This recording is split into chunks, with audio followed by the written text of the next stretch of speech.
അധിപതികൾക്കും തെരുവിലൂടെ ഓടിപ്പോകേണ്ടി വരുന്ന കാലം അതിവിദൂരമല്ല എന്ന ചരിത്ര സത്യം തിരിച്ചറിയാൻ നിങ്ങൾ തയ്യാറാകണം എന്ന് സൂചിപ്പിച്ചുകൊണ്ട് ഈ രാജ്യത്തിന്റെ ജനാധിപത്യത്തെ പുഷ്ടിപ്പെടുത്താൻ, ഈ രാജ്യത്തിന്റെ ജനാധിപത്യ സംവിധാനത്തെ ശക്തിപ്പെടുത്താൻ ഒന്നിച്ചു നിൽക്കേണ്ടതിന്റെ ഒരു രാഷ്ട്രീയ സാഹചര്യം ഇപ്പോഴുണ്ട്.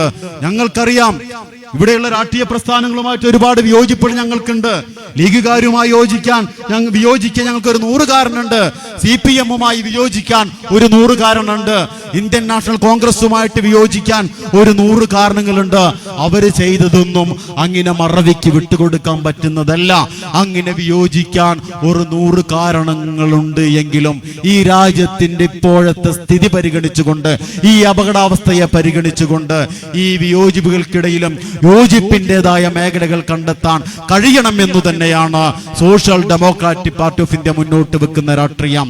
കാരണം നമുക്ക് വിയോജിക്കാൻ 100 കാരണങ്ങളുണ്ട് എങ്കിലും നമുക്ക് യോജിക്കാൻ 1000കണക്കിന് 10000കണക്കിന് കാരണങ്ങളുള്ള ഒരു കാലഘട്ടത്തിലാണ്, ഒരു രാഷ്ട്രീയ സാഹചര്യത്തിലാണ്, ഒരു പ്രദേശത്താണ് നമ്മളുള്ളത് എന്നുള്ളത് കൊണ്ട് യോജിപ്പിന്റെ മേഖലകൾ കണ്ടെത്താൻ കഴിയണം. കാരണം യോജിക്കാതിരുന്ന ആളുകളെല്ലാം ഒരുമിച്ച് യോജിച്ചപ്പോഴാണ് ഫാസിസം ലോകത്ത് പരാജയപ്പെട്ടിട്ടുള്ളത്, നാസിസം ലോകത്ത് പരാജയപ്പെട്ടിട്ടുള്ളത്.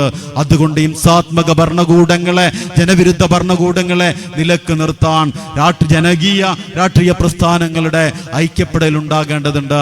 അത്തരം ഒരു ഐക്യപ്പെടലിന് വേണ്ടി, അത്തരം ഒരു രാഷ്ട്രീയത്തിന് വേണ്ടി, നിർഭയത്വത്തിന്റെ രാഷ്ട്രീയത്തിന് വേണ്ടി നിരന്തരം പോരാടിക്കൊണ്ടിരിക്കുന്ന പ്രസ്ഥാനമാണ് social democratic party of India.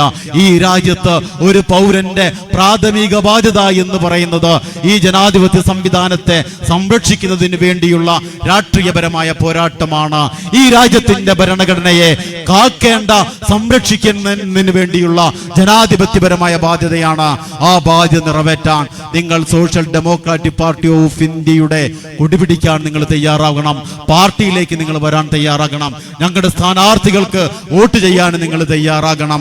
RSS എന്ന് പറയുമ്പോൾ അവരുടെ ബ്ലാക്ക് മെയിൽ പൊളിറ്റിക്സിന് വിധേയമായിട്ട് RSS ഒന്നിരിക്കാൻ പറയുമ്പോ മുട്ടിൽ കിടന്നു കൊടുക്കുന്ന കോൺഗ്രസിന്റെയും CPM-ന്റെയും ലീഗുകാരന്റെയും ഒക്കെ നേതാക്കന്മാർക്ക് ഈ രാജ്യത്ത് സംരക്ഷിക്കാൻ കഴിയില്ല എന്നതിന് കഴിഞ്ഞ 10-20 വർഷങ്ങളുടെ ചരിത്രം നമ്മുടെ മുന്നിലുണ്ട്.